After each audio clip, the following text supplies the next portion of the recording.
Okay, hello everyone. Welcome to our LinkedIn Live. My name is Laura White. I'm a Director of Integrated Marketing at User Testing. And joining me today is a familiar face, Leah Hogan, who's one of our customer experience consultants. And today we're going to be talking about the impact of customer empathy. We actually talk about this topic a lot. We were going through our webinars recently, and we do a lot of webinars on the ROI of empathy. But the reason is that every time we do, we get a ton of really great questions and conversations that come out of it. And so that's actually what sparked our LinkedIn Live today. Leah recently did a webinar with CMS Wire, and we got some fantastic questions that she didn't have time to answer during the webinar. So we're going to address some of those today. I think before we get started, though, Leah, if you could share a little about yourself, and then I think it will be helpful to level set on what it is we mean when we talk about customer empathy, because there can sometimes be some confusion. Is empathy the same thing as sympathy? Some people think that it means kindness. So let's start there before we jump into the questions. Yes. So I feel like there's actually one more thing to add to that list of topics to before we get started in the conversation. And I think the first is Happy World Usability Day. Yes. So, this actually kind of reflects a little bit of my history and past. So, typically, I would be going and meeting up with a bunch of colleagues and also people who are just fellow travelers in the world of user experience to talk about it. And I really highly recommend that you reach out and look to find a local event or something that's not so local, since many events are still remote this year, in order to celebrate with other folks in the industry.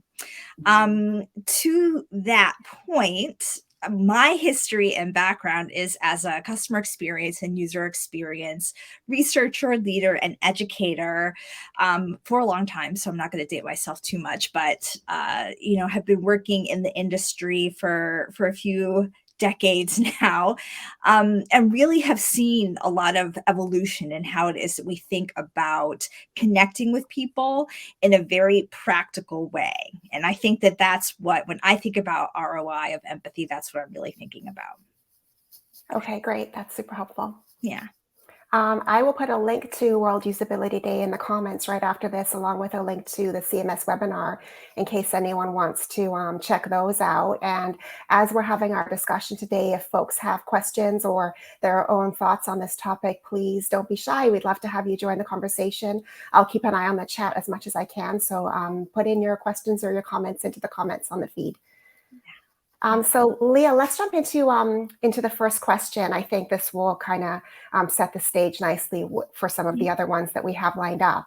And it is, should the customer always be at the center of decisions? Yes, this may lead to better customer experience, but what about the business cost?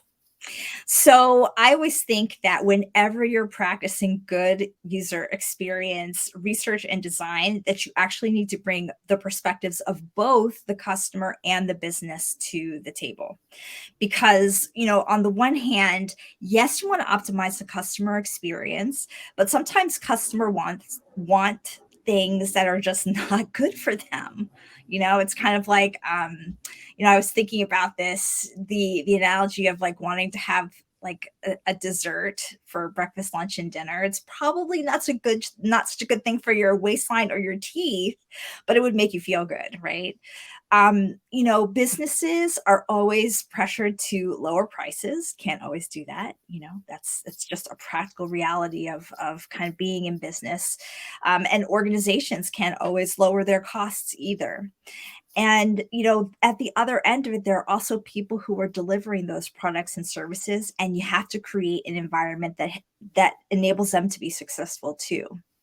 So I think you can have customers be at the center of decision making, but they're not the only thing that you're thinking about when you're making decisions. You do have to weigh, what does this mean for the organization? How do we practically deliver this service? Is it something that we can reasonably do?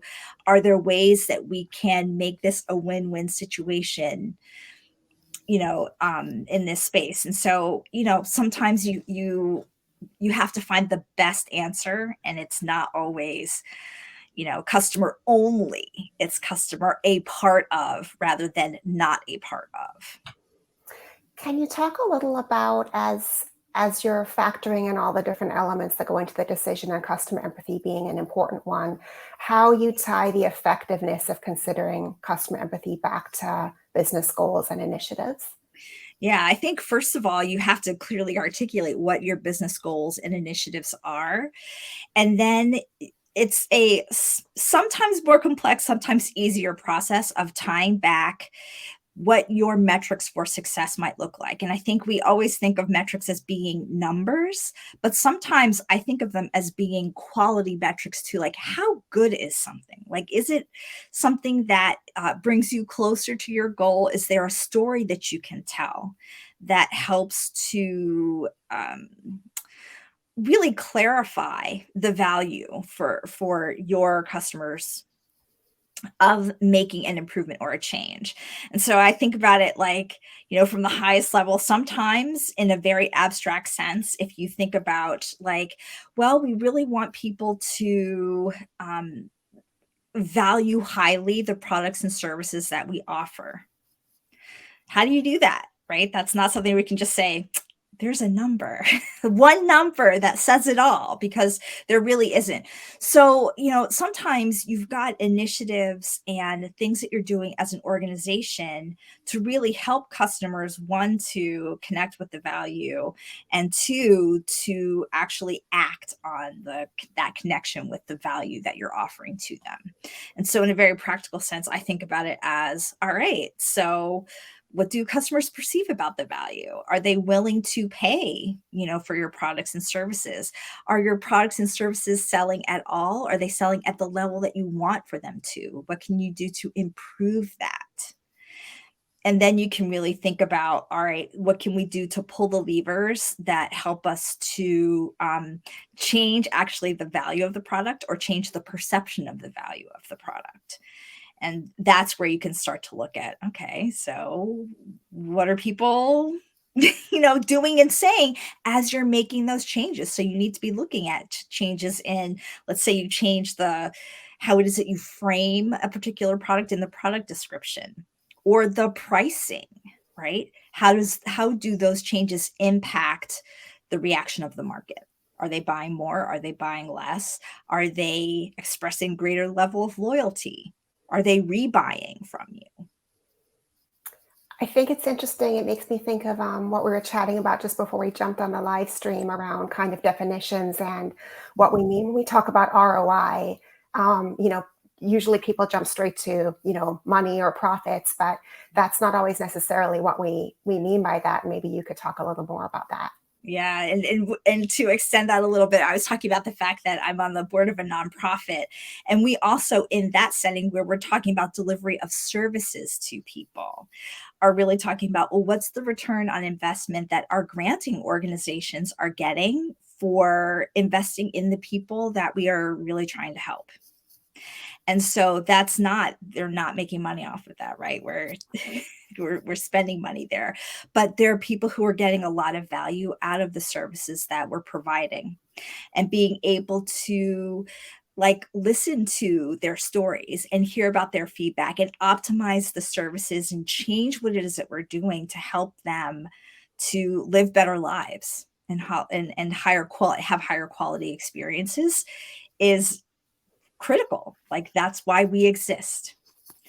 So, we were talking about the fact I really think about empathy as not just being like putting yourself in the shoes of someone, but the really practical sense is kind of more of in the framework of psychology. And there are different types of empathy that psychologists think about. So that first one is kind of what we see mostly in the business world, which is cognitive empathy, and it's about understanding other people's perspectives and understanding in an intellectual way their motivations, their feelings, how it is that they're functioning in the world.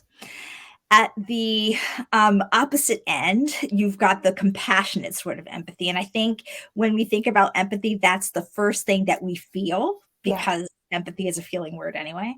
But it's connecting with people's pain. And that pain drives you to action. And there's actually a practical benefit to that too, right? Because you want understanding someone's motivations and challenges to motivate you to help to address that need or that pain. And then there's this emotional type of empathy that's in the middle that really is feeling alongside, catching the emotion, doing something practical about it. And I think, in the business setting, there's a place for all three of those things, but where you're probably going to be measuring like metrics about it and really focused on so how do we tell the story of this? You're probably going to be focusing frankly on the emotional piece because it brings together both the understand the perspective, connect with the pain. You mentioned metrics, and it made me jump down to one of the other questions that came through, Mhm. which was why is empathy more important than data? But I guess I would take a step back and say first, is empathy more important than data? I would actually argue it is data, just a different kind than maybe what we're used to. But I'd love to hear your thoughts on that question. Yeah. So actually, and I talk about this a lot, I think about data as being like really three types that we kind of see at the highest level, three types. So we've got like behavioral analytics. So what people are actually doing, which is, backwards looking, very much like, you're looking at behaviors and patterns sometimes over, millions of interactions or transactions. And I think it's very important to keep an eye on that because it helps you in a diagnostic sense to understand where there are areas of opportunity or areas to just understand the why behind those behaviors. Analytics don't tell you why, they tell you that. Then we've got uh, essentially attitudinal data where you're using surveys to enable people to self-report their perceptions, their attitudes, behaviors, experiences at, quantitative scale. And again, you are enabling people to react to what is there and provide you with some perspective around what's missing, right? Behavioral analytics really only tell you kind of what's there, but attitudinal analytics help you to get an intent. And then sometimes as well, what future behaviors, intended future behaviors might be. The critical third pillar is empathic data. And that really is stories and really getting in deep and spending time with people to understand, what their motivations are, their needs, their behaviors, and the whys. And I think when you have all three of those things working together, those different types of data, and I do think of them as being data, um, you can tell really compelling stories that help people to, one, understand why it's important to do the change, and then afterwards, what the impact is. And I think, many of us have probably heard about Trisha Wang's work around like big and thick data. And, it's both of those things. You need to have that big data to tell you at scale, like, what does this really mean? Right. But all of us read newspapers every day, and newspapers are both stories as well as data. Right. And that's how they tell compelling stories. So we're used to consuming data in that way. So, yeah, that's the long way around of saying like it's all data. It's just different. It gives you different perspectives to Yeah. use. Yeah, I totally agree. And big fan of Trisha Wang. She's got a great TED Talk. So I will also put a link to that in our comments. I got to keep track of all the things I promised to put links to. But I think that's a really helpful framework as we think about the next question, which I know you have some strong opinions on, which was this person had said, an empathy driven culture is seen more in mid to large size companies. How do you incorporate this into a small or a struggling new business? So, what? It's such an interesting question because the kind of like implicit question in there is like, do you have time for empathy if you're a smaller business? And I would actually make the argument that smaller businesses probably have a greater reason to leverage empathy in what it is that they're doing because they're still trying to find their way.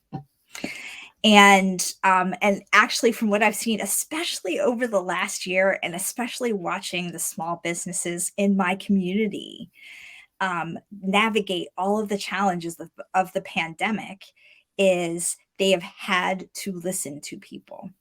What are their evolving needs? What can they do to meet those very quickly changing, needs and the environment that we're all working in? So I think I would flip that a little bit and say, it's actually even more important for small businesses to remain nimble by getting that feedback and being connected to their customers, because that connection drives success so that those businesses can, one, stay in business, and two, hopefully grow. Yeah, I find often chatting with some of our customers that there is that intimidation factor, not even only at small businesses where, folks, they're totally bought into the importance of creating an empathy-driven culture, but they're not quite sure where to start. Mm. And I think when you feel like you already have time constraints or other limited resources, it can be difficult to know where to begin from a practical standpoint. So there was a question along those lines.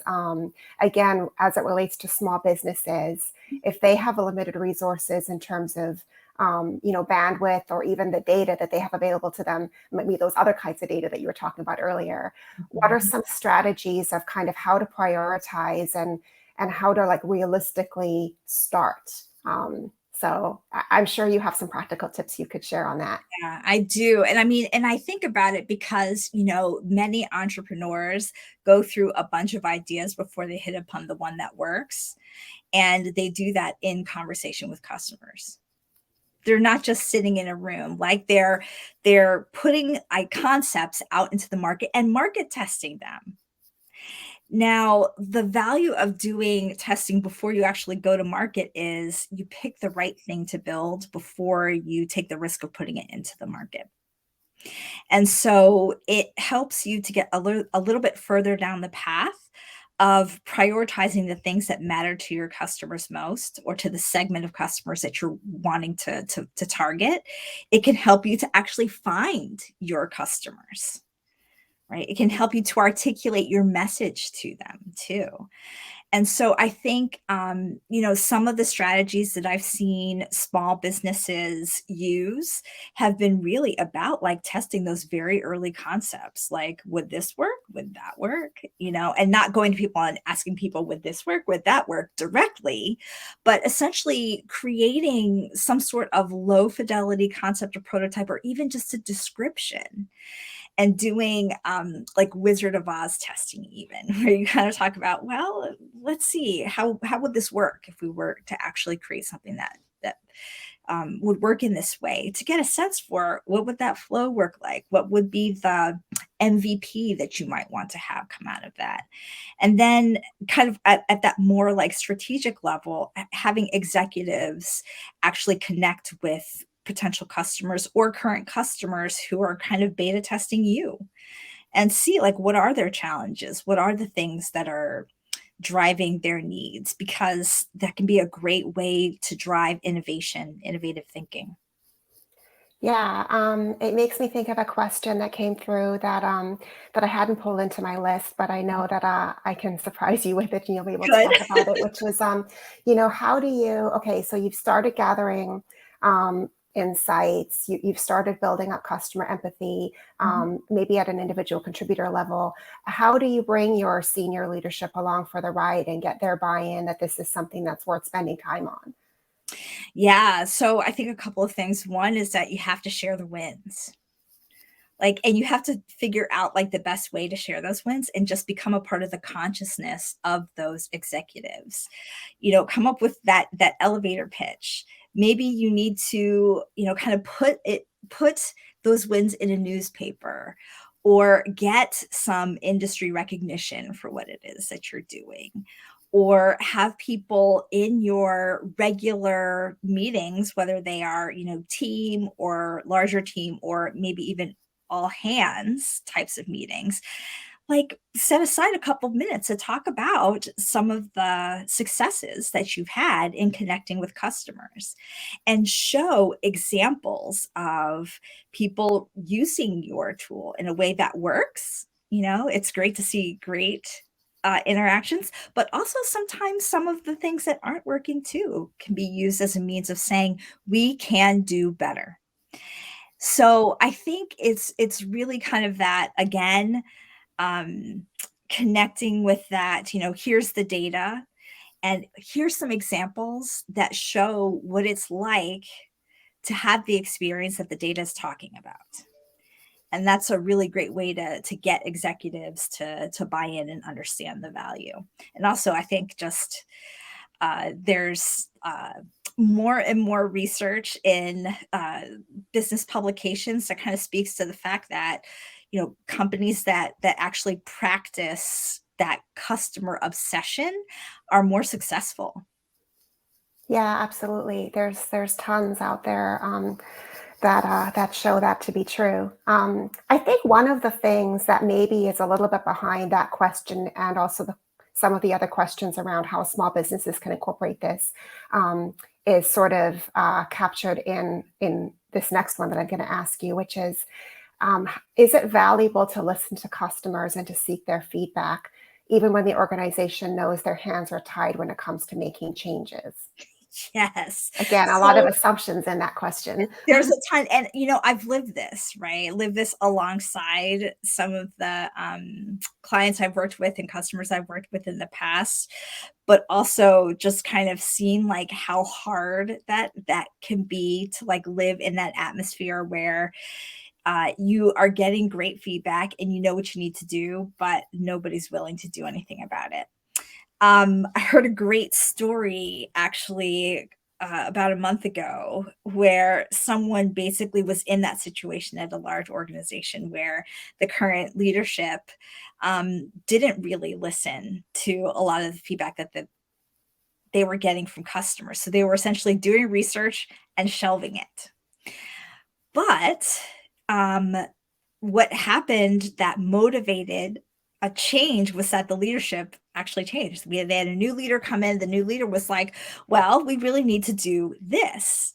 They dusted off that intelligence, updated it, and then presented it and used that as a means to make a change that drove a bunch of value and really like conversion, actually, like hard numbers for their organization. So sometimes you have to find the moment and find the person who's going to help you to lead the charge. Yeah, we talk about kind of, if you're gathering insights and building up your customer empathy in an ongoing way over time, then that means that when there is that opportunity to make change, that you're ready to speak to what it is that is going to improve the customer experience and address their needs. And then the other thing is also. You can find opportunities where maybe there's like an incremental change you can make where you want to get here. There's not buy-in to do that today, but maybe you can get here, and over time things can get a little better. But the only way you're going to know what those opportunities are is by having an ongoing practice around listening to customers. Absolutely. Totally true. So there was a really interesting question that came through, and I think we'll close on this one. Mhm. If you only use empathy to improve customer experience, wouldn't this result in what you can do around customer experience being constrained? So the person says, for example, would this prevent you from testing new approaches to customer experience? I don't think so. Well, because this is the thing. So I think we probably said the word feedback and it means something that feels very narrow, like people are reacting to something that exists. But there's kind of another perspective that you can bring to really connecting with people, and that is just listening to what it is that they need and their frustrations and their pain points that have nothing to do with what you are currently providing. And actually, I think, and I've been talking about this a lot because around this time last year, I took this course with Indy Young. And ever since I've been like, oh, it changed my life. And it really did, actually, because, she's all about, and she's got a great book called Practical Empathy, which I would highly, highly recommend. Listening to people to understand the problem space better. So before you're even thinking about like what can we do to create a product for them, just like listening to people and hearing what their motivations and needs and um, just kind of where it is that they are and understanding the space. And then later on, you can come back and think about what might be ways that we can address it. So I think of it not just as you have to show people something and get their feedback to it, but also take a step back and actually listen to them and see maybe you can co-create a better approach. Maybe you can see what approaches might be more interesting, or kind of like understand where the gaps are to say maybe we should be doing this other complementary thing. So, yeah, I think don't think of it as being something that kind of locks you out from the opportunity to um, go in a new direction. Yeah, absolutely. I think that's a great call out of sometimes when we use the word feedback, we can box ourselves in without realizing it. Whereas I like to think of it as insights or just understanding. And then sometimes that'll open you up to getting answers to questions you didn't even think to ask. Not related to testing a specific part of the experience, but just better understanding your customers as humans. Yeah, totally agree with that.